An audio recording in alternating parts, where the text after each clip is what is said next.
उनके पिता जो थे वो बंगाल देश के कोई राजा थे, राजा लक्ष्मण, उनके राजधानी के नज़दीक अ, नवदीप नगर में ही वहाँ पे रहते थे। तो जब इनका जन्म हुआ तब भी ये उस टाइम एक अजय नदी करके थी, उनके किनारे एक कुशेश्वर शिव मंदिर था, वहाँ पे वो विश्राम किया करते थे और साधन में रहते थे। और उन्हीं के उसी मंदिर के पास से मतलब उसी नदी के पास से जब वो वहाँ पे पूजा वगैरह किया करते थे, तो उनको एक विग्रह प्राप्त हुए थे, जिनका नाम था श्री राधा माधव। और कहा जाता है कि जब भक्ति विनोद ठाकुर एक बार अपने नवदीप धाम महात्म्य में लिखते हैं कि जिस काल में ये राजा लक्ष्मण के महल के निकट ये लोग रहते थे, उस टाइम जयदेव जी ने एक एक स्रोत लिखी थी दशावतार स्रोतम मतलब विष्णु जी पे ऐसे। तो वो सुन के बहुत ही उत्साहित या चमत्कृत जो भी बोले वो वैसे हुए और उन्होंने बोला कि हम उनसे मिलना चाहेंगे जिसने ये लिखा है। फिर वो अपना राजवेश त्याग के श्री जयदेव जी से मिलने गए और जब उनका दर्शन प्राप्त किए फिर वो अपना परिचय दिए कि मैं राजा हूँ, आप हमारे महल में चल के वहीं पे राजप्रसाद पाइए और वहीं पे आप अपना जीवन व्यतीत कीजिए। लेकिन ये बहुत ही वैरागी थे, तो इन्होंने बोला कि नहीं मुझे वहाँ जाने की कोई इच्छा नहीं है। तो फिर राजा ने बोला कि ठीक है नहीं फिर उन्होंने राजा से बोला कि उनकी इच्छा बेसिकली ये है कि वे जगन्नाथपुरी के पास जो गंगानगर है वहाँ पे रहना चाहते हैं। तो जो वहाँ के बांग्लादेश के जो बंगाल के जो उस वक़्त राजा थे, उन्होंने बोला कि ठीक है अगर आप नवदीप छोड़ के जाना चाहते हैं तो आप जाइए वहाँ पे हम आपको रहने की मतलब रहने का जो भी इंतज़ाम होता है वो हम कर देंगे। फिर और उनकी अनुमति के बिना हम आपसे मतलब आपकी अनुमति के बिना हम आपसे मिलने कभी नहीं आएँगे, ऐसे करके राजा ने बोला। तो फिर राजा बोले कि ठीक है आप वहाँ पे रहिए और इस तरह से फिर वो पुरी में रहने चले गए। और जो महाप्रभु के पार्षद हुए जो भी उस टाइम के पार्षद थे पता नहीं क्या नाम था। तो वो सब जो राधा गोविंद थे उनका दर्शन करने के लिए आते थे। महाप्रभु जी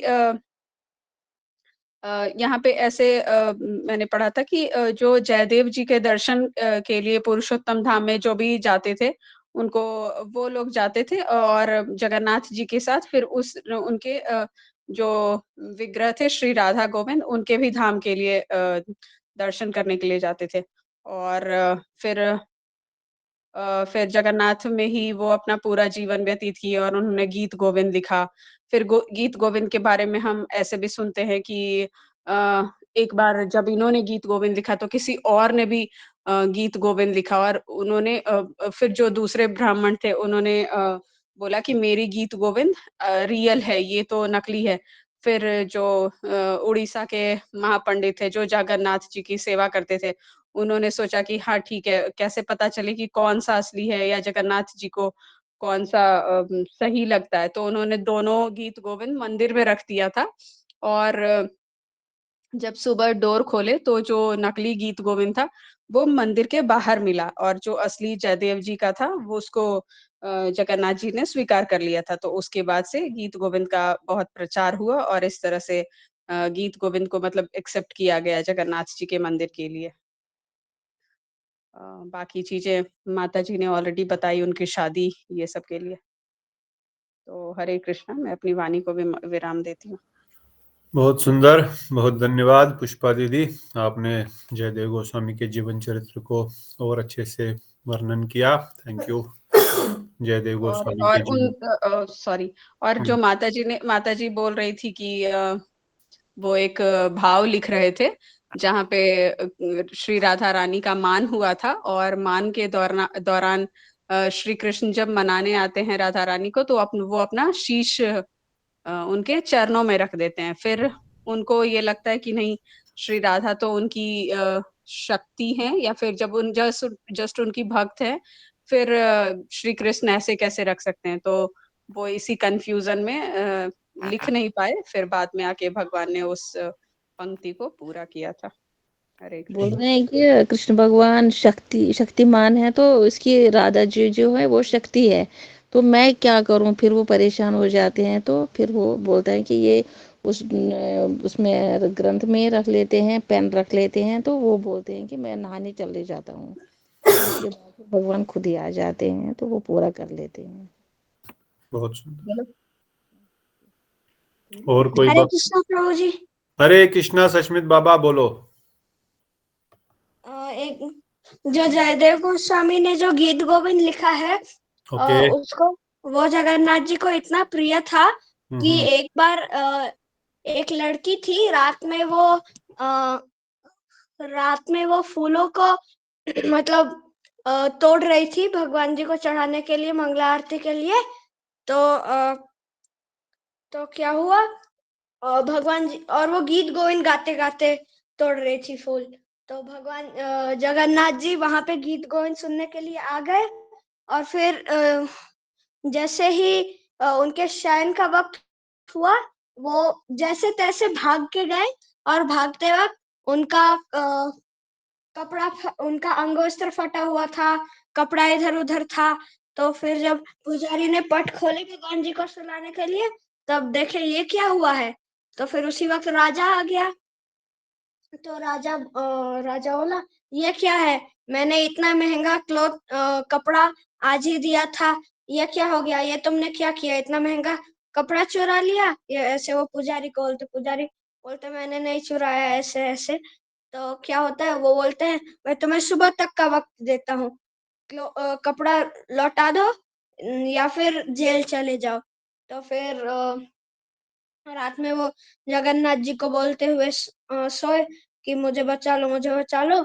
तो जगन्नाथ जी ने उनके सपने में आए रात में, और बोले कि मैं गीत गोविंद सुनने चला गया था, इसलिए कपड़े फटे हुए हैं, यहाँ यहाँ जाओ, तुमको कपड़ा मिल जाएगा। तो बोले ठीक है, आप ये बात जाके राजा को बता दीजिए। तो राजा के सपने में गए, वो पूरा चीज डिटेल में राजा को बताए। तो राजा को लगा ऐसे ही होगा, लेकिन फिर वो सोचे नहीं, असली भी हो सकता है। तो जाके सुबह में चेक किए कि वहां पे कपड़ा है क्या, और उनको कपड़ा वो मिला। तब वो समझ गए कि जगन्नाथ जी को गीत गोविंद बहुत प्रिय है, कि वो एक खेत में चले गए गीत गोविंद सुनने के लिए। तब से ये प्रथा आ रही है कि जगन्नाथ जी को सुलाते वक्त गीत गोविंद गाया जाएगा। हरे कृष्णा। बहुत सुंदर। किसने सुनाई आपको ये कथा? प्रभु जी, यूट्यूब में सुना था। यूट्यूब में? वाह, तूने याद भी कर लिया। बहुत सुंदर। और कोई भक्तगण जयदेव गोस्वामी के चरणों में कुछ पुष्पांजलि करना चाहते हैं तो आपका स्वागत है। हरे कृष्ण प्रभु जी। हरे ये कृष्ण। ये प्रभु जी बहुत सुंदर सुनाई, ये जो कहानी बहुत सुंदर है। और आज भी जब जगन्नाथ जी का जब बरसिंहार जब बेस होता है ना, शयनार्थी से पहले हर रोज उनको गीत गोविंद सुनाने का प्रथा चलता है। और पहले क्या था, ये तो 12th सेंचुरी का बात है, चैतन्य महाप्रभु आने से 300 पहले की बात है। तब ये सब चीज जब शुरू हुआ, तब देवदासी थे मंदिर में। आज भी मतलब इतना नहीं है, शायद बहुत एज्ड देवदासी हैं। वो प्रथा चलता था जब देवदासी जब गीत गोविंद प्रभु जी को सुनाए जा रहे थे जगन्नाथ महाप्रभु को, तब देवदासी जो होते हैं वो नृत्य करते थे। और जयदेव गोस्वामी के जो पत्नी है पद्मावती जी, वो भी अच्छे नृत्य करते थे जगन्नाथ प्रभु जी के सामने। जयदेव गोस्वामी गीत गोविंद गाते थे, और ये पद्मावती देवी स्वयं नृत्य करते थे वहां पे। बहुत बहुत सुंदर कहानी है। और एक कहानी है, उड़ीसा में बोलते थे पंच सखा थे, जैसे जगन्नाथ दास हो गए, बलराम दास हो गए, जो बहुत बड़े भक्त हैं जगन्नाथ जी के। एक बार उन्होंने जयदेव गोस्वामी के परीक्षा लेने चाहते थे, और उनको बोले कि आप अगर सच में जगन्नाथ जी के इतने बड़े भक्त हैं तो हमें कुछ प्रमाण दिखाइए। तो फिर जयदेव गोस्वामी, शायद मुझे याद नहीं आ रहा है, शायद नरेंद्र पोखरी है, उनको जो पंचसखा है उनको लेके गए वहां पे। और वहां पे जो जगन्नाथ जी का 10 अवतार, वहीं पे उनको दर्शन किया। जो 10 अवतार का जो सब लोगों को पता है, गीत गोविंद कोई भी कभी को बोलते हैं, हमें जयदेव गोस्वामी जी के याद आते हैं। पर और भी कई ग्रंथ हैं, और भी कहीं गीत है जो मतलब लोग इतना नहीं आलोचना नहीं करते हैं। और जैसे हो गया कि हमारा तभी क्या हुआ, जो पुष्कर में जाके वो 10 अवतार उनको दर्शन किए, तभी पंचसखा को फिर उनको आश्वासन मिला कि हाँ, यही सच बड़े भक्त हैं जगन्नाथ जी के। और हम जब नरसिंह आरती गाते हैं उसमें भी जो एक एक पंक्ति आता है, जय देव हरि जय नर हरि रूप, जो जो पंक्ति है वो भी उस 10 अवतार की जो पंक्ति है उसमें से आता है। करेक्ट। जय तावकर कमल वरेना।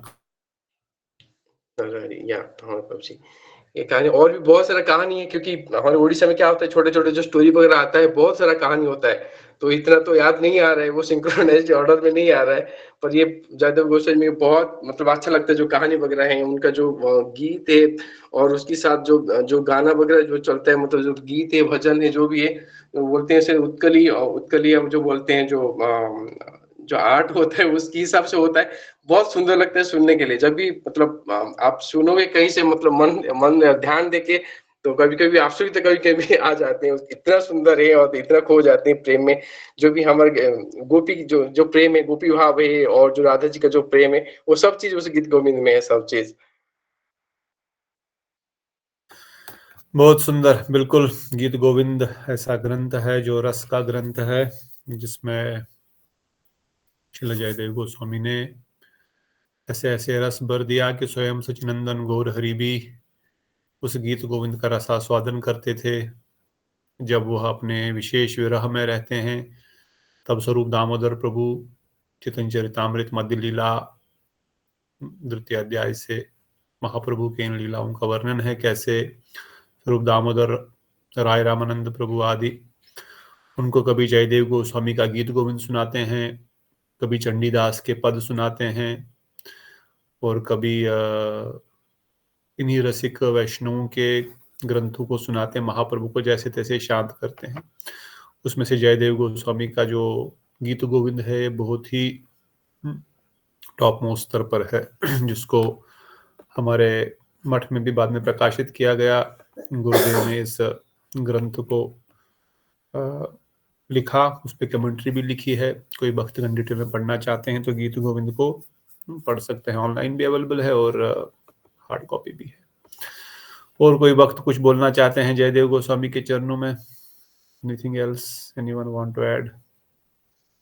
जयदेव गोस्वामी के चरण कमलों में कोटि कोटि प्रणाम, गुरुदेव के चरण कमलों में प्रणाम, आपके चरण कमलों में प्रणाम, सब भक्तों जयदेव के। गोस्वामी पाद की जय हो। जैसे गुरुदेव से मैंने के लेक्चर में सुना, पहले बहुत पहले सुना है कि जहाँ जयदेव गोस्वामी जी रहते थे, वो तो उस एरिया, मतलब उस टाइम उस मतलब लक्ष्मण राजा था उनका नाम। तो उन्होंने उनको मतलब जयदेव गोस्वामी तो इतने फेमस हो गए वहां पर, तो सबने बोला अरे वो तो मतलब चमत्कार हैं, वो तो स्वामी जी बहुत ही ये करते हैं। तो राजा ने उनको अपनी दरबार में बुलाने के लिए वहां भेजे, उन लोग मतलब उनके दरबार के कुछ लोगों को भेजा, सैनिकों को भेजा। तो बोला उनको आप बुलाए, लेकर आए। तो बोलते जयदेव गोस्वामी ने बोला नहीं, मैं नहीं जाता हूँ। तो फिर बोलते राजा जो लक्ष्मण थे ना, शायद वो खुद आए थे कि मुझे याद नहीं है, मगर उसने बोला, जयदेव गोस्वामी ने बोला बेस बदल कर आ गए। मैं जाऊंगा, और ना मैं ही उनको संदेश रखा कि मैं ना आपका अन्न ही ग्रहण करूंगा, आपके राज्य में रहूंगा ही नहीं, मैं रहूंगा। तो बोले गुरुदेव ने बताया कि जयदेव गोस्वामी अपनी पत्नी को लेकर फिर मतलब रात वहां से चले गए, वहां नहीं रहे, उस राज्य में ही नहीं रहे। बोलता मैं नहीं जाता हूँ, मैं दरबार में नहीं जाता हूँ। ये मैंने सुना था गुरुदेव की वाणी से। और जो जयदेव गोस्वामी ने लिखा है जो तो फेमस, वो तो सबको ही पता है, वो तो सच में दिल छूने वाली ही है वो। तो जैसे जयदेव गोस्वामी जी ने वो लाइन लिखी थी, तो उसको लिखने में हिचकिचाहट हो रही थी कि राधा जी के चरण कमलों, श्री कृष्ण राधा जी के चरण कमलों में अपना मस्तक झुका रहे, अपने मुकुट को उनके चरणों में रख रहे हैं। तो वो जयदेव गोस्वामी जी नहीं लिख पाए। वो मुझे थोड़ा सा वो पता नहीं याद है क्या, देही वो मुझे नहीं पूरा याद, गलत हो देहि जाएगा। पद पल्लव पद, देहि पद हाँ, पल्लव उदाहरण। देहि पाद पल्लव तव उदाहरण। Very nice. तो फिर जयदेव गोस्वामी जी वहां से निकलते हैं नहाने के लिए, तो फिर उल्टा ही 2 मिनट में ही वापस आ जाते। तो उनकी पत्नी बोलते हैं आप तो अभी गए, तो बोले नहीं नहीं मुझे कुछ याद आया जो मैंने नहीं लिखा था, वो मुझे अभी याद आया, मैं लिखूंगा। तो फिर वहां लिख के तो 2 मिनट में चले गए। तो जयदेव गोस्वामी नहाने गए थे वो नदी पर, वहां से जब लौट के आए तो आप बोले आप आ गए, तो बोले आपसे पहले तो अभी आप आए थे। बोला मैं नहीं आया था, मैं नहीं आया था। तो देखा है जयदेव गोस्वामी जी ने वहां पर, तो ठाकुर जी ने वो लाइन पूरी कर दी कि हाँ मैं राधा जी के चरण कमलों में अपना मुकुट रखता हूँ जब वो मान करती हैं। ये मैंने सुना है। तो हरे कृष्ण, धन्यवाद प्रणाम। बहुत हरे सुंदर। कृष्णा प्रभु जी। इस ये वाला जो कहानी है, इसमें से क्या होता है, जब जयदेव गोस्वामी जाते हैं वो स्नान करने के लिए गंगा जी के तट पर जाते हैं, तभी क्या होता था, पद्मावती देवी जो है वो जयदेव गोस्वामी खाना खाने के बाद ही वो खाते हैं, उनकी जो छूटे होते हैं उनको खाते हैं। पर इस बार क्या हुआ, स्वयं जगन्नाथ जी आ गए थे और उन जगन्नाथ जी को उन्होंने खाना परोसा, और जगन्नाथ जी ने खाए वो खाना खाए, प्रसाद सेवन किए, और उसके बाद पद्मा जी खाना खा रहे थे, तभी जयदेव गोस्वामी आते हैं और देखते हैं कि पद्मावती देवी खान जो प्रसाद है जगन्नाथ जी का जो झूठा है वो खाते हैं। और जयदेव गोस्वामी जब ये सब कहानी उनको बोले कि मैं नहीं आया था, तो फिर उन्होंने समझ गया कि ये तो फिर कुछ गड़बड़ है, तो स्वयं भगवान ही आए थे, महाप्रभु ही आए थे। तो फिर उनको बोलते हैं कि इतना दिन मैंने साधना किया, इतना भक्ति किया, ठाकुर जी कभी दर्शन नहीं दिए, आप इतने भाग्यवान हो, तो आप जगन्नाथ जी के दर्शन भी पाए आपने किया, और उनका जो झूठा है वो झूठा भी आपको प्रसाद है वो प्राप्त हुआ। ये जयदेव गोस्वामी जी बोलते हैं पद्मावती। Very true. जगन्नाथ जी को बहुत प्रिय है, विशेषकर से अपने भक्त, और विशेषकर जो भक्तों के भक्त होते हैं। इसलिए जयदेव गोस्वामी से पहले ही पद्मावती देवी को भी दर्शन भी मिला, उनका महाप्रसाद भी मिला। और वैसे ही पद्मावती भी कोई साधारण नहीं है, गुरुदेव वर्णन करते हैं जयदेव गोस्वामी कोई साधारण नहीं है, एक प्रकार से वो जगन्नाथ जी का ही एक स्वरूप है। और कुछ किसी का पॉइंट, एनीथिंग एल्स, कोई भक्त बोलना चाहते हैं?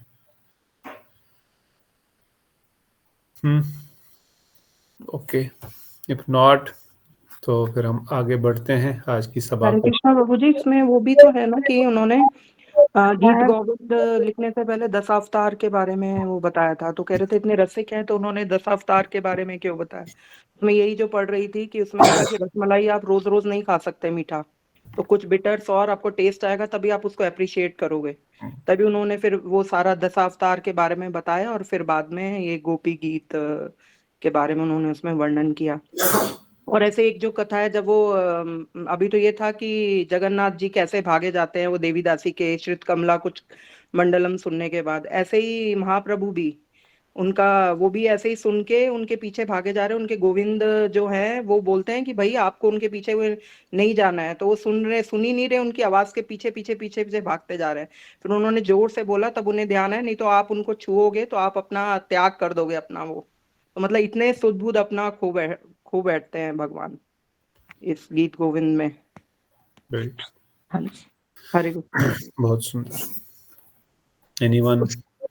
गुरुदेव उसमें एक शिक्षा देते हैं कि हमें विषयों का अन्न नहीं करना चाहिए, उससे हमारी बुद्धि भ्रष्ट हो जाते हैं, तो हम भजन ठीक से नहीं कर पाते हैं। हरे कृष्ण। Very nice.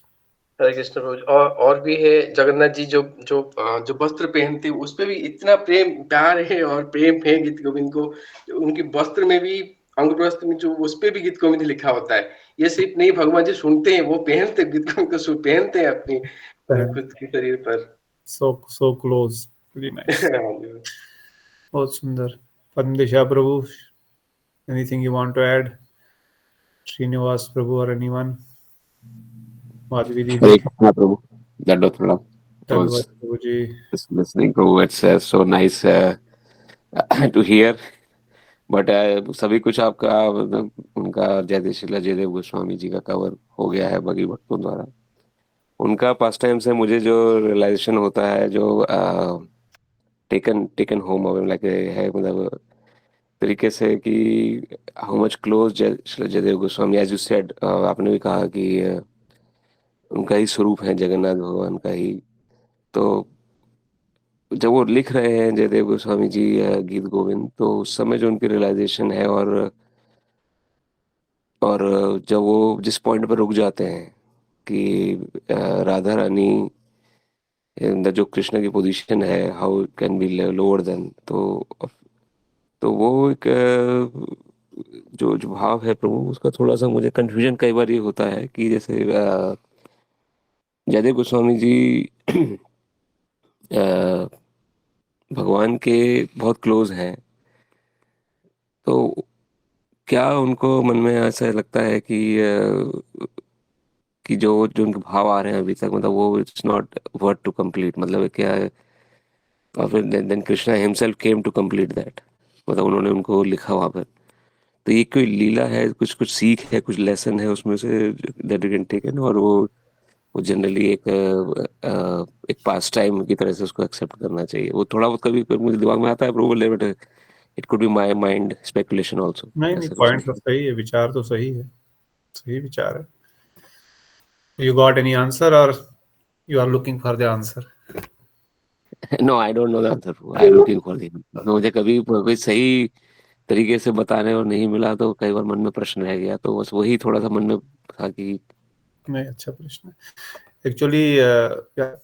और कोई वक्त अगर anyone want to cover this, okay, otherwise I will go short lecture, not lecture actually, a short point by और गुरुदेव, जो हमारे भक्तों ने अभी बताया, जो आज लेक्चर आया जयदेव गोस्वामी के ग्रंथ के ऊपर, जो आपने पढ़ा, अलग अलग भक्तों ने अलग अलग तरीके से इस विचार को प्रस्तुत किया कि किस प्रकार जयदेव गोस्वामी द्वारा ये ग्रंथ लिखा गया, किस प्रकार से महाप्रभु भी गीत गोविंद को सुन करके एक प्रकार से अपना आपा खो बैठते थे। जगन्नाथ जी तो खोते ही खोते हैं, और जैसे अपने मोहन प्रभु भी बता रहे थे कि रोज उनको शाम को गीत गोविंद सुनाया जाता है, और जब शयन आरती के समय होते हैं, तो जैसे हम जगन्नाथपुरी भी दर्शन करने गए तो बड़ा सुंदर, मुझे शायद मोहन प्रभु भी बोले थे शाम को जाना, वो हाँ, दीप भी जलता है एक दिन पूर्णिमा के दिन शायद, और जगन्नाथ जी बाहर भी आते हैं। तो आई रिमेम्बर कि किस प्रकार से राधा माधव जी को बाहर लेके आते हैं, बाहर मतलब बाहर के गेट तक, और फिर वहां पे उनकी आरती होती है, और फिर उनको, वैसे तो वहां पर बहुत बजता है, पर अंदर वो गीत गोविंद आदि भी गाते हैं। सो यस, गीत गोविंद फॉर श्योर जगन्नाथ जी का वैसी विशेष है। और जैसे दीदी ने भी बताया कि किस प्रकार से जयदेव गोस्वामी ने, गुरुदेव वर्णन करते हैं इवन इस लेक्चर में भी, किस प्रकार से उन्होंने क्रम से भक्ति का विकास होता है एक जीव के हृदय में।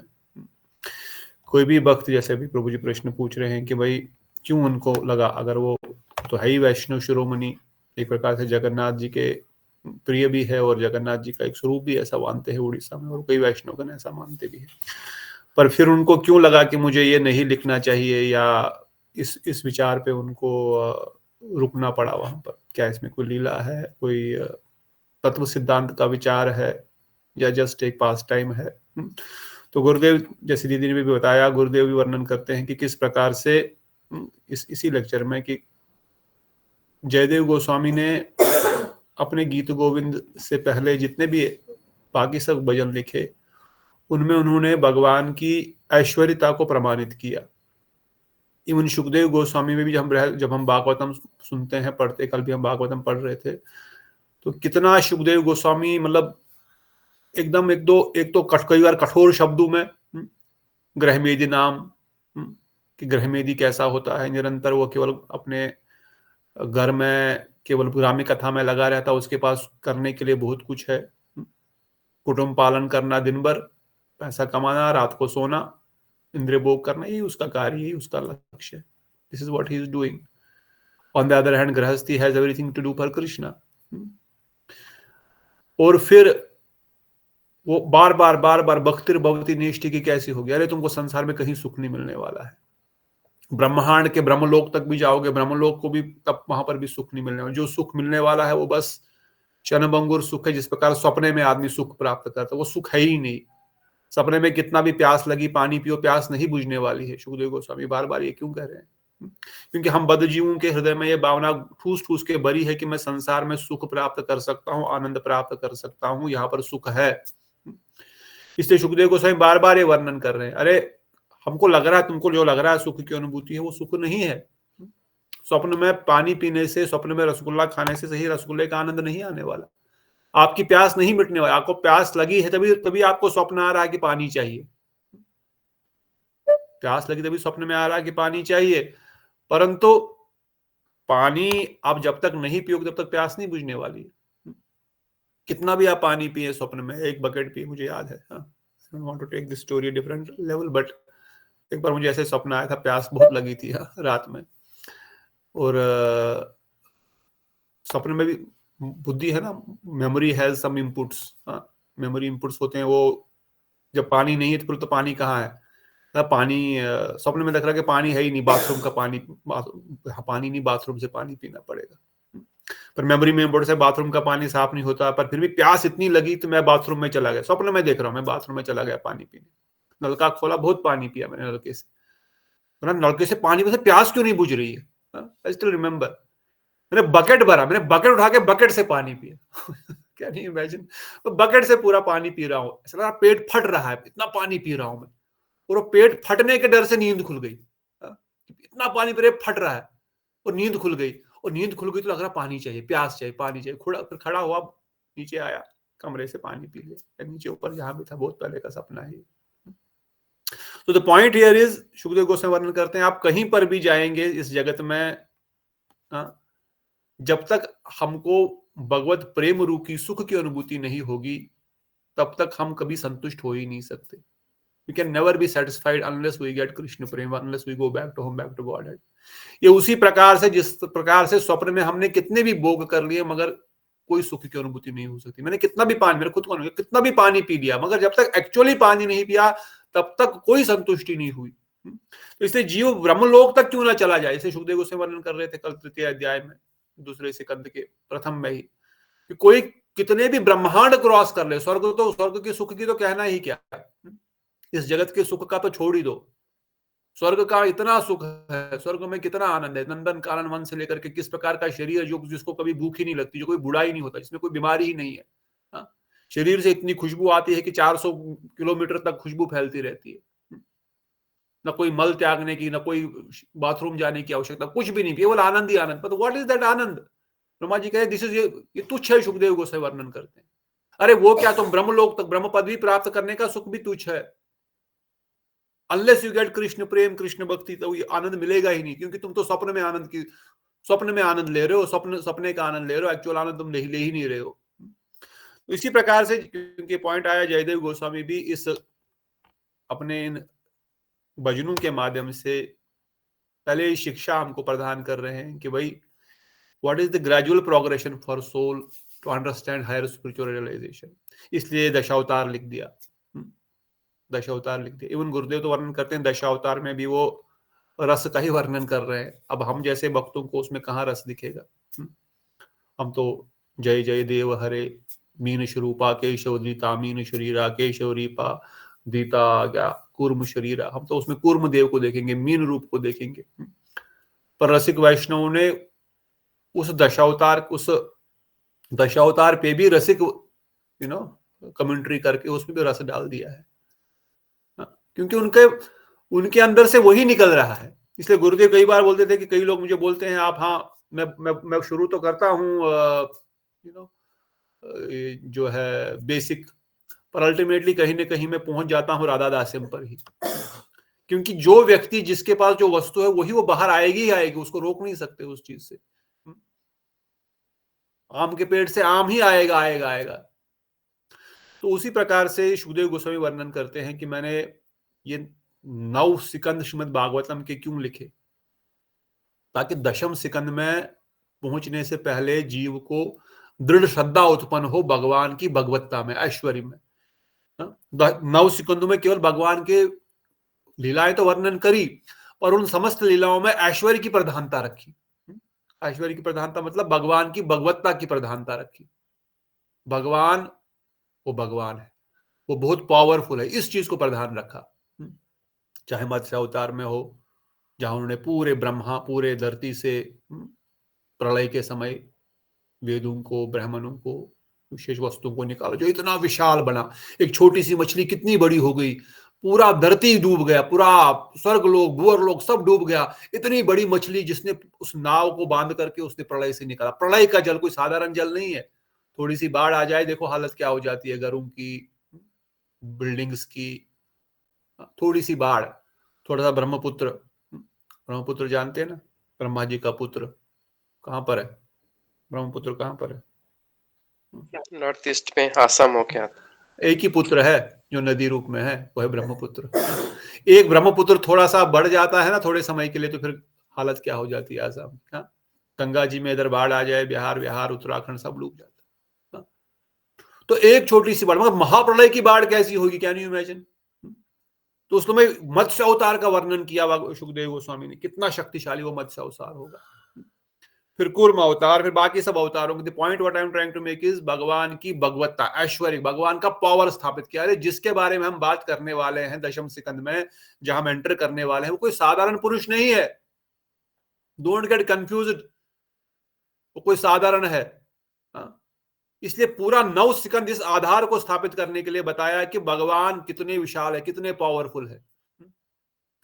और फिर जब दशम सिकंद में प्रवेश किया तब भी उन्होंने शॉर्ट में बता दिया था, परंतु तब परीक्षित महाराज बोले मैंने 9 सिकंद सुनने के लिए नहीं बैठा था। 9 सिकंद आपने मुझे बताया, बहुत अच्छी बात है, but I wanted to hear about Krishna. You can not just close it in few shlokas. Please elaborate it as much as you can. And then we discussed always many times.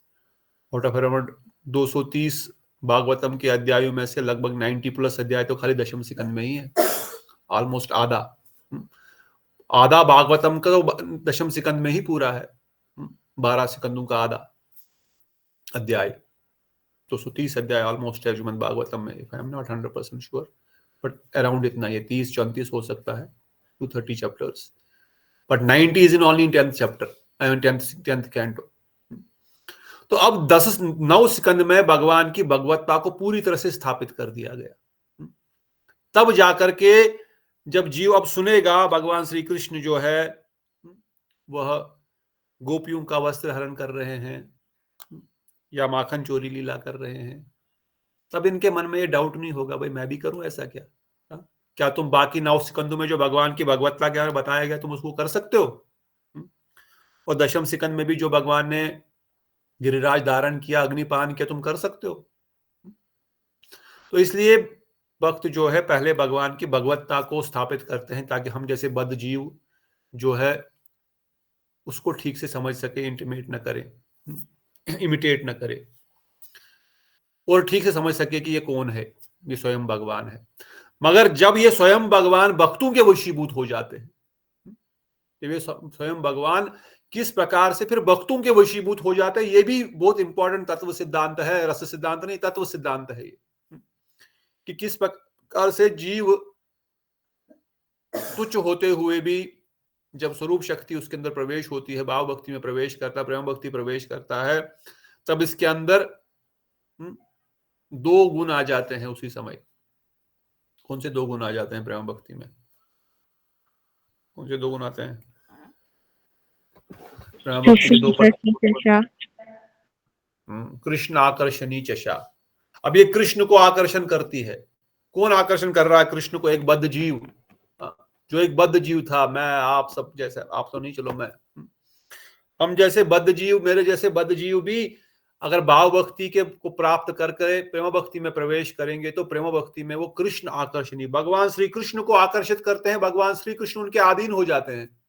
क्योंकि अब ये बद्ध जीव तो रहा नहीं, वो तो वैसे ही राधा रानी की शक्ति उसमें प्रवेश करके वो भी शुद्ध सत्व विशेष आत्मा हो गया है। अब उसके अंदर कृष्ण को आकर्षण करने की शक्ति है। कृष्ण उसके सामने भी हाथ जोड़ते हैं। मंजरियां क्या है? मंजरियां तो दासी है राधा रानी की, पर कृष्ण उनके सामने हाथ जोड़ते हैं। क्या आप राधा रानी से मेरा मिलन कराएंगे? अब राधा रानी के चरणों में मुकुट रखने की तो बात ही क्या है, वो तो मंजरियों के हाथ जोड़ते हैं, प्लीज लेट मी एंटर, इस निकुंज में एंटर करने दो। तो इसलिए जयदेव गोस्वामी ने भी इस बात को ऐश्वर्य ज्ञान होते हुए, ऐश्वर्य ज्ञान के विचारों को प्रस्तुत करते करते वो जब इस स्टेज पे आए कि ऐश्वर्य भक्ति से मैं प्रेम भक्ति में प्रवेश कर पा रहा हूं, और एक ऐश्वर्य भक्ति के लिए प्रेम भक्ति में प्रवेश करने में बहुत थोड़ा मुश्किल हो जाती है। That is why when Srila Gurudev was preaching in waste, विदेशों में विशेषकर इस्कॉन सेंटर्स में भी कई बार, तो कई बार गुरुजी ने कहा, I am telling you to forget Krishna the supreme personality of godhead. Srila Prabhupada told Krishna supreme personality of Godhead, but I have come to tell you forget Krishna supreme personality of Godhead. पर कई लोगों ने उसका मतलब समझे नहीं, they thought Gurudev is opposing Prabhupada, और जिनको अपना कुछ दूसरा उल्लू सीधा करना था तो उन्होंने उस चीज को यूज किया। But the point Gurudev was trying to make it, जो गुरुदेव ने स्पष्ट किया कि जब आप रस क्षेत्र में प्रवेश करोगे तो भगवान की भगवत्ता का ज्ञान उसके लिए एक बाधा है। इसलिए ज्ञान शुद्ध भक्ति का डेफिनेशन ही है, रूप गोस्वामी ने भक्ति रसामृत सिंधु के प्रथम अध्याय में ही दिया कि अन्य अभिलाषता शून्यम ज्ञान कर्म आदि अनावृतम, this is secondary, again he said this is secondary, but the primary is अनुकूलेन अनुशीलनम भक्तिरुतमः, अन्य अभिलाषता शून्यम ज्ञान कर्म आदि अनावृतम। अब ये ज्ञान से अगर डक गई, कौन से ज्ञान से डकेगी? भगवान के भगवत्ता के ज्ञान से भी अगर भक्ति डक गई तो फिर भगवान को कोई, यशोदा मैया ये नहीं सोचेगी कि ये तो भगवान है, मैं इसको कैसे डंडा मारूंगी, मैं कैसे इसको, how can I scold her him, इसको क्या खाने की जरूरत है, फिर ये तो भगवान है, भगवान को थोड़ी खाने की जरूरत है। इसलिए अगर भगवान को मानते हुए भी अगर वो भगवान है भी, मगर फिर भी वो भक्ति उससे डकनी नहीं चाहिए। अगर वो कवर हो गई उस कॉन्सेप्ट में कि भगवान है ये, तो फिर प्रेम भक्ति में प्रवेश कर ही नहीं सकता। The person cannot enter Golok Vrindavan Dham until he thinks Krishna is God. इसलिए गुरुदेव बोलते थे, I have come to you tell you forget that Krishna is the supreme personality of godhead. He is the son of Yashoda Mata. He is the son of Nanda Baba. He is the beloved of gopis. He is the friend of Subal Sakha. वहां पर यही रस main है, वहां तो कुछ, वहां पर तो दासी भी नहीं है। अगर वहां पर दासी भी नहीं है तो फिर कैसे तुम गोलोक वृंदावन धाम एंटर करोगे, शांत में रह करके, दासी में रह करके, ऐश्वर्य में रह करके। वहां जो दास है उसमें भी वात्सल्य की प्रधानता है। जो रक्तक पत्रक भगवान के दास है, भगवान के दास होते हुए भी स्टिल दे हैव ममता टुवर्ड्स कृष्ण। वो भगवान की सेवा इसलिए नहीं कर रहे हैं क्योंकि उनको सैलरी मिल रही है, उनको खाना मिल रहा है वहां पर, नहीं, क्योंकि उनको भगवान से प्रेम है सखा के रूप में, या उनके वात्सल्य भाव है उनके प्रति, इसलिए भगवान की सेवा कर रहे हैं।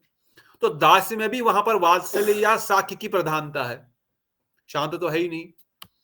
अरे पेड़ पौधे पहाड़ ये भी क्या है, वो भी वात्सल्य है, नहीं तो साख्य में है। पेड़ों को भी भगवान के साथ संबंध है, पहाड़ों का भी भगवान के, नदियों का भी भगवान के साथ संबंध है। पेड़ अपने टहनियों से रस टपकते हैं, टपकाते हैं, वात्सल्य रस की, उनकी जिस प्रकार से माता के स्तनों से दूध निकलता है वैसे वो टपकाते हैं। तो कहने का तात्पर्य यही है कि वृंदावन में बिना रस के, बिना संबंध के प्रवेश नहीं पाया जा सकता। इसलिए फिर बोलना पड़ता है, समझाने के लिए बता रहे हैं कि भाई भगवान की भगवत्ता को भूल जाओ वृंदावन में आने वालों, गोलोक वृंदावन में जाने वालों की बात है। भगवान की भगवत्ता की वहां वैशिष्ट नहीं है, भगवान है वो, but now you forget he is भगवान, नाउ यू हैव टू, अगर आपका संबंध किसी से करना है तो यही तो बोलते हैं गुरुदेव, हमारे गौड़ीय वैष्णवों की विशेषता क्या, महाप्रभु का वैशिष्ट क्या है, उन्होंने भगवान के साथ लौकिक संबंधत्व का विचार दिया। He told Krishna we have a relationship with Krishna. किस प्रकार का कृष्ण, what is लौकिक संबंधत्व? लौकिक संबंधत्व क्या होता है, क्या होता है लौकिक संबंधत्व? जैसे हमारा, बताओ। मतलब जैसे हमारा व्यवहार, जैसे हमारा रिलेशनशिप अपने घर वालों के साथ होता है, अपने दोस्तों, अपने परिवारजनों या अपने नजदीक के संबंधों के साथ होता है, जैसे अपने माता पिता भाई बहन, वैसा संबंध। और अगर वो व्यक्ति किसी कंपनी का मालिक हो तो क्या हम उसको अपने भाई को नमस्कार करेंगे, या फिर भी ये चल अपने दोस्त को गले लगाएंगे, हाथ में हाथ डाल के रखेंगे, नहीं अभी तो कंपनी का सीईओ है, अब मुझे इसको थोड़ा दूर से ही बात करना चाहिए। अगर ऐसा हो गया तो वो संबंध में मिठास रहेगी? रहेगी क्या शिवानी जी? नहीं रहेगी ना। नहीं रहेगी, सीधी सी बात है। हाँ, अगर मालिक भी है तो मेरा दोस्त है, तो दोस्त ही रहेगा ना। तो दोस्त ही है ना भाई। बेटा हो तो बेटा है तो बेटा ही रहेगा, कितना भी तो बड़ा उसको हो जाए। थप्पड़ भी पड़ सकती है ना माँ की। वो हाँ, कंपनी थप्पड़ भी पड़ सकती है, पीटीओ तो थप्पड़ भी पड़ लाड़ भी हो सकते हैं, थप्पड़ भी पड़ सकती थप्पड़ है। भी पड़ सकती है, क्योंकि माँ है भाई। अब वो बहुत बड़ा प्राइम मिनिस्टर बन गया तो फिर भी उसको माँ मार सकती है, फिर भी मार सकती है। यस, उसको पता होते हुए भी कि प्राइम मिनिस्टर, फिर भी उसको माँ मार सकती है। इसीलिए बोलते हैं ज्ञान कर्म आदि अनावृतम, ये ज्ञान ढकना नहीं चाहिए। ज्ञान है, पर ज्ञान होते हुए भी भक्ति की इतनी प्रधानता है कि उसको भूल जाओ, उस ज्ञान को, उस चीज को भूलना पड़ेगा। इसलिए जब हमने कथा एक बार सुनी थी ना, वो खीर की, नंद बाबा के गले मिलने में और वासुदेव के गले मिलने में क्या अंतर है? Who remembers? Why Krishna is not 100% satisfied? Why Krishna in Dwarika is crying for Vrindavan? जब वहां पर भी माता पिता पत्नी सब कुछ है, वो क्यों बोलते यशोदा मैया बाबा बाबा बाबा क्यों कर रहे हैं? रात को होते में मैया मैया क्यों कर रहे हैं, जब माँ तो है ना उनकी, माँ देव की माता। Why then he is crying मैया मैया इन द्वारिका? उनका द्वारिका प्रेम वो ढका नहीं हुआ, प्रभु जी जब वात्सल्य प्रेम। ने भगवान मान के कारण और ऐसा उधर वो मान- भगवत्ता को उनकी के कारण उनको भगवान मान रहे हैं। भगवान मान रहे हैं। और कोई example, anything we have heard in the past? Any example? Anyone remember the example what was given? Why? भगवान तो मानते हैं। नंद बाबा तो कान्हा जी को अपना चप्पल भी, अपना खड़ाऊ भी ढोने बोलते थे, पर अगर भगवान मानते तो ऐसा कुछ भी नहीं करवाते ना। Very true.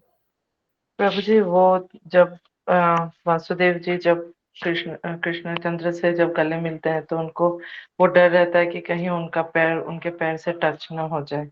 तो मतलब तो कृष्णचंद्र सोचते हैं कि अगर खीर खिला रहे हो तो उसमें फिर नमक क्यों मिला रहे हो, फिर ऐश्वर्यता का भाव क्यों लेके आ रहे हो।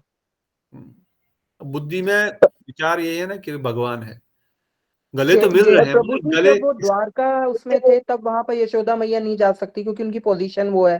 तो वो तो सिर्फ ब्रजेंद्र नंदन जैसे है ना कि एक समझ लो एक पोजीशन में वो ऑफिस में है अलग है, और घर में अपने जैसे वो पिता माता का जो वो है संबंध, तो मतलब है वही एक बंदा। तो मतलब वो जब वो जिस पोजीशन में करंट में है तब हम उसके साथ वैसा व्यवहार होगा। तब मतलब यहाँ वहां यशोदा मैया नहीं गई द्वारका में कि वो उनको वहां आलिंगन करें या वो करें, और ये सब इसी यहाँ पर ही हुआ है। तो प्रभु ये जी, चीज भी है।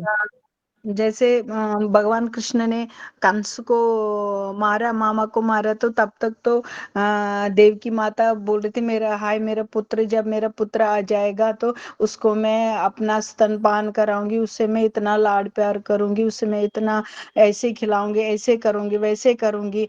तो मैंने इतने समय के बाद अपने पुत्र को देख रही हूँ, मगर जो ही भगवान कृष्ण ने कंस मामा को मार दिया तो माता वो तो वहां पर वो हाथ जोड़े खड़े रही, देव की माता हाथ जोड़े खड़े रही। अरे आप तो मेरे पुत्र नहीं, आप तो साक्षात परम ब्रह्म हो, आप तो भगवान हो, आप तो मेरे पुत्र हैं मगर पुत्र नहीं है, आप भगवान हैं, साक्षात परम ब्रह्म है। ऐसे ये हरे कृष्ण। और जब कालिया नाग पे भगवान नाच रहे हैं, कालिया हाँ, नाग सबसे खतरनाक था क्या? वो सब लोग देख रहे हैं उसको। उस टाइम तो सब लोग देख रहे थे, तो ये लोग तो ये नहीं देख रहे कि भगवान कालिया इतने बड़े फन, कितने हजारों फन है उसके, भगवान कालिया के ऊपर नाच रहे नहीं। अरे कान्हा को तो ठंड लगी है, कान्हा कैसे, कान्हा का कैसे, अरे इतने बड़ी इस पर नाग पर नाच रहे, इसको तो ठंड लगी, इतने टाइम पानी में, वो तो उसके लिए रो रहे, ये नहीं देख रहे कि वो उस पर काले नाग पर खड़ा ये भगवान हो सकता है। नहीं, ये भगवान नहीं है, ये नहीं, ये तो हमारा पुत्र है, ये तो हमारा लाला है, इसको ठंड लगी है, इसको तो कैसे वो निकाल, जल्दी से उसको बाहर निकालो। यशोदा मैया तो बेचारी गिर गई, हरे तो कृष्ण यही धन्यवाद। हमारा गौड़ीय वैष्णवों का वैशिष्ट्य है। इसलिए गुरुदेव बार बार इसी चीज को प्रचार करने के लिए देश विदेश हर जगह हमारे गौड़ीय वैष्णव इसलिए महाप्रभु भी इसी विचार को देने आए। तो जो माधवी दीदी ने बताया कि वासुदेव महाराज के हृदय में वात्सल्य रस तो है, पर वो वात्सल्य में ऐश्वर्य का थोड़ा मिश्रण है। मिश्रण क्यों है? क्योंकि भगवान की भगवत्ता का बोध है अंदर कि वो भगवान है। इसलिए भगवान जब उनसे गले मिलते हैं, द्वारिकेश कृष्ण जब उनसे गले मिलते हैं, उनको वो हृदय में वो संतुष्टि नहीं हो रही है पिता से गले मिलने की, क्योंकि वहां पर वो फील कर पा रहे हैं। क्या फील कर पा रहे हैं? अरे गले तो मिला, जैसे कोई आप किसी व्यक्ति को गले मिलोगे फॉर्मेलिटी के लिए, और किसी व्यक्ति को गले मिलोगे कस के, वो व्यक्ति को पता लगेगा कौन ये व्यक्ति मुझे, इज ही जस्ट हगिंग मी, मेरे को बस प्यार कर रहा है, गले मिल रहा है जस्ट फॉर्मेलिटी करने के लिए, या सच में मेरे से गले मिल रहा है। अरे प्रभु जी आप कहाँ थे, बड़े दिनों बाद दिखे। से मिलते हैं कभी, अरे शांति प्रेस, अरे प्रभु कहाँ, अरे गले मिलो। ऐसे कैसे लगता है कि भाई निचोड़ दिया जाए भीमसेन की तरह नहीं, मगर प्रेम से। तो why? So because that love is not interrupted any more there. पर जब वासुदेव कृष्ण से मिलते हैं वहां वो इंटरप्शन है ऐश्वर्य का, क्योंकि वही, अरे मिल तो रहा हूं पर भगवान है ना, थोड़ा ज्यादा कस के पकड़ूंगा तो कहीं भगवान कुछ बुरा तो नहीं मानेंगे। अच्छा मेरा पैर तो नहीं टच हो रहा उनके साथ, भगवान को पैर नहीं लगा सकते ना। And same mood is even with रानियों के साथ भी, it is mood imbibed inside them, उनका स्वरूप ही वैसा है। तो इसलिए भगवान पूर्ण संतुष्ट नहीं है वहां पर। ऑन द अदर हैंड, जैसे हमने सुना Prabhupada ji used to said, Bhaktivedanta Swami Prabhupada always said, he said Krishna bring my chappal, मेरे खड़ाव लेके आओ। And he is not just lifting them, he is lifting on his head. Prabhupada ji ने एक पेंटिंग भी बनाई थी भागवतम में, वो अपने सर पे लेकर के आ रहे, बड़े धीरे धीरे चल के, अरे बहुत हैवी है। जो पूतना को 7 दिन में कहा क्या उनके साथ हालत कर दी, वो खड़ाव नहीं उठा पा रहे हैं ठीक से। So that is why the ऐश्वर्य की प्रधानता। तो जयदेव गोस्वामी ने यहां तक ऐश्वर्य की प्रधानता रखी, इसलिए उनके हृदय में यह भावना आई कि भाई कैसे लिखूं, मैं तो भगवान है, तो स्वयं भगवान है। Till that point he is in the ऐश्वर्य still, although he is writing other things by then. But जब उन्होंने साक्षात फिर देखा कि स्वयं भगवान ने खुद आकर के ये लिखा, then he realised yes this ऐश्वर्य इज मच, ये गोलोक वृंदावन नाम का एक कोना है, वहां तो समुद्र है प्रेम के, ऐश्वर्य का वहां कोई प्रकाश नहीं। एक तो ये विचार उन्होंने दिया। और दूसरा हमारे गुरुवर्ग वर्णन करते हैं, सुखदेव गोस्वामी, जयदेव गोस्वामी या बाकी भी जो वेदव्यास मुनि, इन्होंने जिन ग्रंथों को लिखा, प्रकाशित किया, इनको साधारण जनता के लिए भी बैलेंस करना पड़ा बहुत चीजों को, ताकि सब व्यक्ति हर चीज को समझ पाए उनके अधिकार के अनुसार। और दूसरा, इनका अधिकार भी वहीं तक है।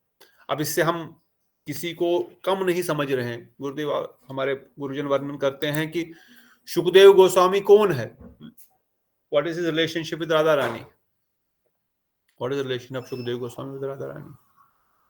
The last question for the day. तोता है उनका।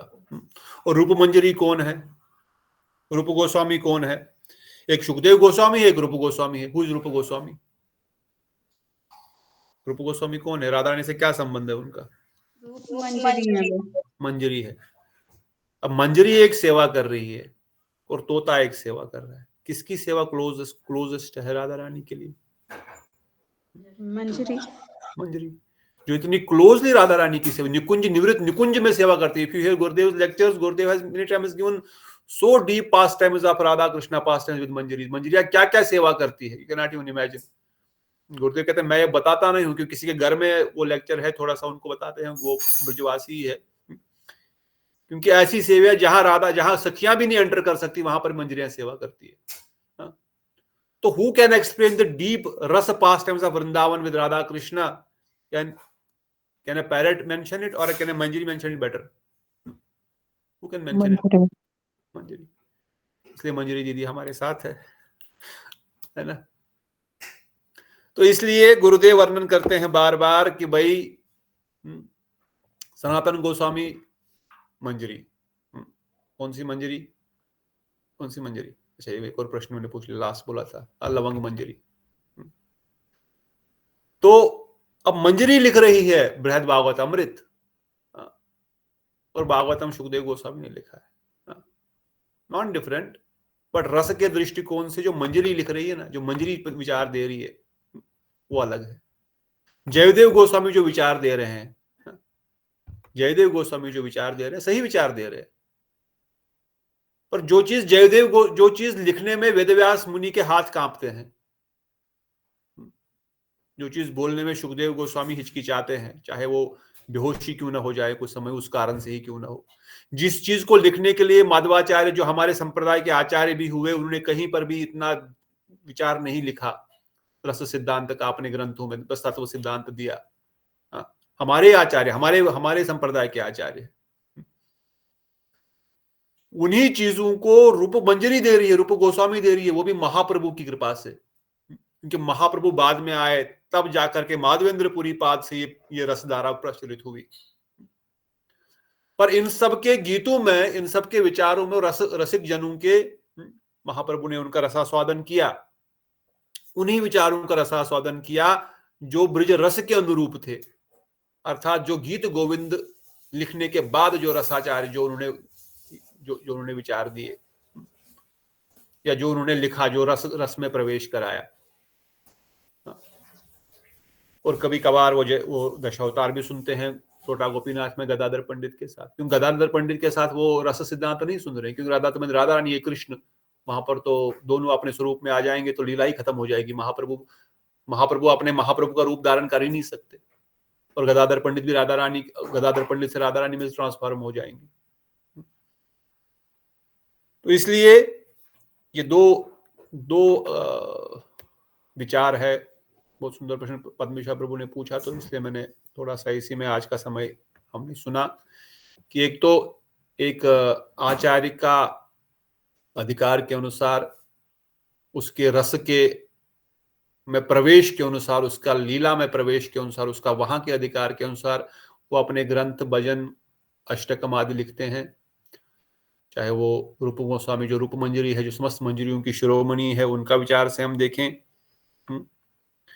और दूसरा एक तत्व सिद्धांत को स्थापित करना है, कोई भगवान की भगवत्ता पे कोई कल को प्रश्न न उठाए, उसको सहजियाना बन जाए, you will take it easy, ऐसे ये ठीक है, भगवान ने भी तो, अरे क्या ये भगवान है, राधा रानी के चरणों में कम पैर रख रहा है, इसलिए ये भी लिख दिया पहले कि मैंने उसको नहीं लिखा, भाई मैंने नहीं लिखा है, ऐसा नहीं समझे किसी मनुष्य ने लिखा है, ताकि इस लाइन की वैल्यू इतनी बढ़ जाए कि स्वयं जयदेव गोस्वामी ने नहीं लिखा, स्वयं भगवान लिखने आ गए, ताकि दूसरा कल को कोई डाउट ही ना कर सके इस लाइन पर, देही पद पलव उदाहरण, क्या कि कोई इस पे डाउट ही ना कर सके कि भाई कैसे हो सकता है, may be somebody tomorrow can doubt, Jaidev Goswami एक मनुष्य था, हो सकता है उसने कुछ भी लिख लिया, पर जब हम बोलेंगे स्वयं भगवान ने इस चीज को लिखा, तो nobody can doubt about it.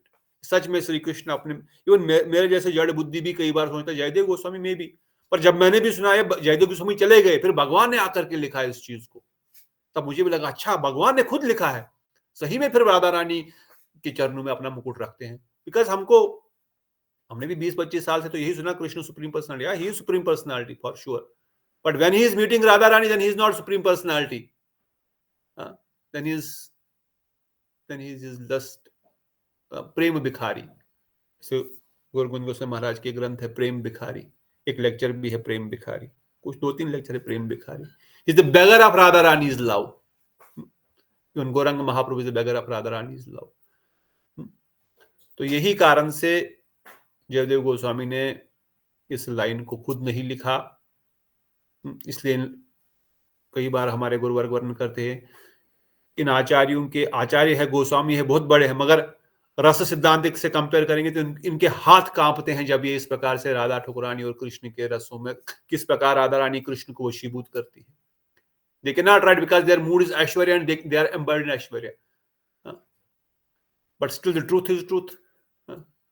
परंतु रूप गोस्वामी नहीं लिखते, घबराते इन चीजों को लिखने के लिए। यू सी रूप गोस्वामी विलाप कुसुम, ये अपना उज्ज्वल नीलमणि, वो क्या क्या लिखे हैं, कृष्ण क्या क्या करते हैं। अभी हमने ब्रजमंडल परिक्रमा पिछले पढ़ा, इस क्या क्या होता है जावट में। That is the basic background. I hope it covers your question Prateek Prabhu ji, Padmadisha Prabhu ji. बहुत सुंदर प्रभु, धन्यवाद। आप इससे अच्छा मुझे उत्तर नहीं मिल सकता था। धन्यवाद प्रभु। आपके आशीर्वाद से हमने इस पॉइंट को कवर किया आज। तो आज यहाँ पर रुकते हैं, बृहद भागवतम में प्रवेश करेंगे। मंजरी दीदी प्रश्न या प्रभु उत्तर? जी आपने अभी एक क्वेश्चन दिमाग में आया था, अभी आपने सेवा कुंज की बात की थी, तो उनमें रति मंजरी है, रूप मंजरी है, रमन मंजरी है और विनोद मंजरी। यस, तो चार और सनातन गोस्वामी वो मंजरी वो अलग, सब क्यों नहीं है, यही है, सबका अपना अपना अलग कुंज है।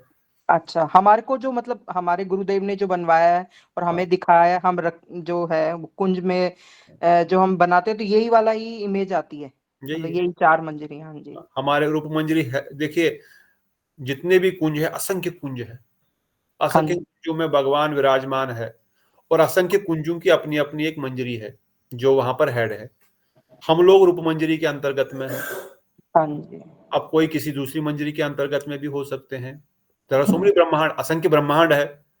हाँ, हम लोग रूप मंजरी के अंतर, हमारे गुरुदेव रूप मंजरी के अंतर्गत में है, इसलिए गुरुदेव के साथ रूप मंजरी है।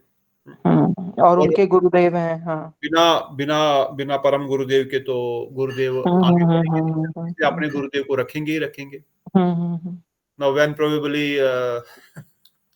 जब मैं अपना स्वरूप रखूंगा तो मैं अपने गुरुदेव और अपना और मंजरी का रखूंगा, then may be that time I may not keep परम गुरुदेव, बिकॉज़ ही हैज नॉट। प्रभु जी हमें कुछ बात आगे तक पहुंचानी है तो हम अपने गुरु ही हमें आगे तक की, हम तो बहुत ही लेवल, कम से कम उस लेवल तक हमको जाना पड़ेगा। हाँ, तो इन सब और को रूप और because first Rupanuga is who is the first Rupanuga. सबसे पहला रूपानुग कौन है? सबसे पहली रूप मंजरी की फर्स्ट सबसे क्लोज एसोसिएट कौन है? That is Rati Manjari, that is Raghunath Das Goswami. इसलिए रति मंजरी भी है। The first रूपानुगा of this world, of this ब्रह्मांड और everywhere is रघुनाथ दास। बाकी सब हम अपने आप को रूपानुग बोलते हैं, but the original Rupanuga, the first Rupanuga is Rati, Raghunath Das. Raghunath Das की रति मंजरी विलास कुसुमांजलि में या बाकी सब ग्रंथों में रूप गोस्वामी को बताते हैं कि मैं, मुझे भी अपनी सेवा में ले लो। अब रात भर जटिला को पैर दबा रहे हो क्योंकि राधा रानी को जाना है कृष्ण से मिलने के लिए, अभी आप थक गए हो, अब ये चरण मेरे को दे दो, मैं थोड़ी सी दबा दूंगी, आप थोड़ा रेस्ट करो। So this is her mood. If you read Utkal वल्लरिया, एक बार महाराज ने, भक्तवृंद वैकंस महाराज ने पढ़ाया था, अरे बहुत बहुत आनंददायक है। आई डोंट नो, कभी कभार ना सभा में अलग अलग है ना, क्या बोले, कभी अलग सभा मैंने नहीं पढ़ा प्रभु जी, मैंने तो आपको बहुत लेट ज्वाइन किया, मेरा ही वो है दुर्भाग्य। हमको वैकंस महाराज जी ने एक बार मंगल आरती समय वो सुनाते थे, मैं तो घर में बैठ के ही सुनता था। But if you read, I mean, अब लालसा होनी चाहिए ना, अब जिसके पास लालसा है तो वही इन ग्रंथों में प्रवेश करेंगे। ये रस से के इतने सारे ग्रंथ है कि ये गीत गोविंद ये सब सुनने का बड़ा है, पर पता नहीं हम इतने एलिजिबल हैं कि नहीं सुनने के, वो मन बड़ा करता है सब चीजें। Eligibility is only Lolium. हाँ जी, मुझे डर लगता है कई बार, क्योंकि ऐसे ऐसे शब्द आते हैं, तो अभी दाढ़ी वाड़ी बड़ी नहीं ना, दाढ़ी वाड़ी बढ़ जाए, बाल वाल निकल जाए तो फिर कोई फिर हमारे आदेश प्रभु बोलते थे, दाढ़ी वाड़ी व्हाइट हो जाए, बाल सफेद हो जाए। अभी अगर आदमी कुछ शुद्ध भी है, विचार भी शुद्ध है, परंतु वो थोड़ा सा एज फैक्टर से आदमी भरोसा नहीं करते, मतलब पता नहीं क्या बोलता है। आई मीन, पुराने वक्तों को तो पता है, परंतु नए लोगों को लग सकता है कि भाई ये कैसे शब्दों का प्रयोग कर रहे हैं। पर हाँ, एक बार बूढ़ा हो जाए आदमी, फिर आदमी इतना सोचता नहीं है। तो आई डोंट नो, बट ये एक थोड़ा सा, विशेषकर जब माताएं दीदियां सब होती है, ऑल्दो मैं हमेशा बोलता हूँ, हम लोग कथा सुनने से पहले ही कम से कम बाद में विचार रहे जो हो, परंतु कथा में बैठने से के समय, first of all we have to understand we are not this body. Second, हम लोग पुरुष है ही नहीं, हम सब स्त्री है, प्रकृति है, मंजरी स्वरूप है हम सबका। ये दो चीजें तो हृदय में बैठ करके ही कथा सुननी है, नाम करना है, अष्टकम करना है, भजन करना है, अपनी गायत्री करनी है। अगर ये बेसिक भी हम नहीं कर पाए तो हमारा अपने आप को पुरुष समझने लग गए, शरीर समझने लग गए, then this katha will not enter, because this katha is starting from where body is out. ठीक है, समय अधिक हो गया। कोई और प्रश्न तो और भी कोई बात नहीं, कल पूछूंगी, कल करेंगे अभी आगे प्रश्न। तब तक के लिए सुमन प्रभु बोलिए, एकादशी अभी नहीं है। प्रभु जी प्रभु बोले कि सेवा बच्चे कुछ भी है, फोटो आप बच्चे मुझे भेज दीजिए, आप कब भेजोगे? यार मैं भूल गया, कल क्यों नहीं बोला, वीकेंड पे बोला था ना। ठीक है अच्छा कल, हाँ ठीक है, अभी कल मुझे याद, दोपहर में याद दिला देना, मैसेज कर देना, ठीक है ना। कल दोपहर में। अच्छा ठीक सेवा है, कुंज का फोटो है तो उस्मान प्रभु को भेज दो, या मुझे भेज दो, या ग्रुप में भेज दो, नहीं तो मैं देखता हूँ कल दोपहर मुझे अगर मैसेज कर देना, ठीक है। ठीक है, ओके, हरि बोल। मोहन प्रभु जी। यस प्रभु जी 17th का जो रिकॉर्डिंग था शायद 17 श्याम सुंदर प्रभु आपने डाला नहीं? श्याम सुंदर प्रभु कहाँ है? Samarth Prabhu, I will talk to him, I think वो ड्रॉप हो गए। ठीक है प्रभु जी। Please there 17th one day recording Shyam Sundar Prabhu ने बोला था मैं करूंगा, शायद अपलोड नहीं किया होगा, ही विल अपलोड इट, शायद ऑफिस में होंगे।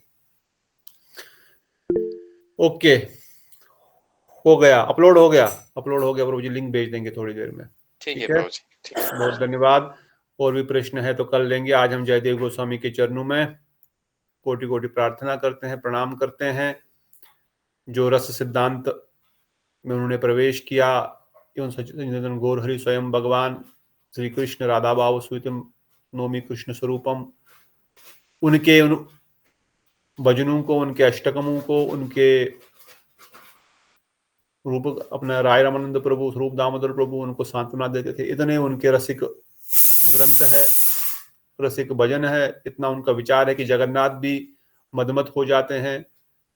इन रस विचारों में हम प्रवेश पा सकें, इन रस की एक बूंद हमारे हृदय में विराजमान हो जाए, ताकि हम संसार में जो भटक रहे हैं रस ढूंढने के लिए, वहां से हम मुक्त होकर के केवल कृष्ण प्रेम, कृष्ण रस रूपी में ही डूब जाएं। यही इनके चरणों में प्रार्थना है, और कुछ नहीं। बस हमको राधा गोविंद की शुद्ध भक्ति और रस भक्ति प्रधान हो, और उसकी लालसा हृदय में जागृत हो। अनर्थ आदि तो बाद में खुद ब खुद ही कट जाएंगे।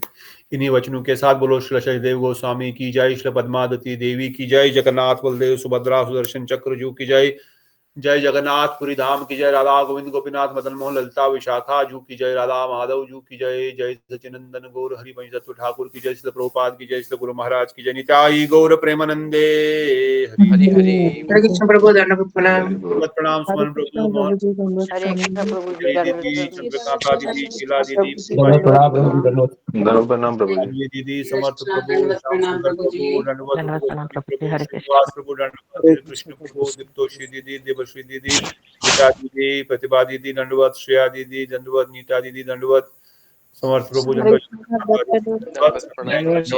गौर हरि, जय श्री राम। हरि बोल। दंडवत दीक्षा, दंडवत प्रणाम प्रभु जी। धन्यवाद प्रतिभा माता जी।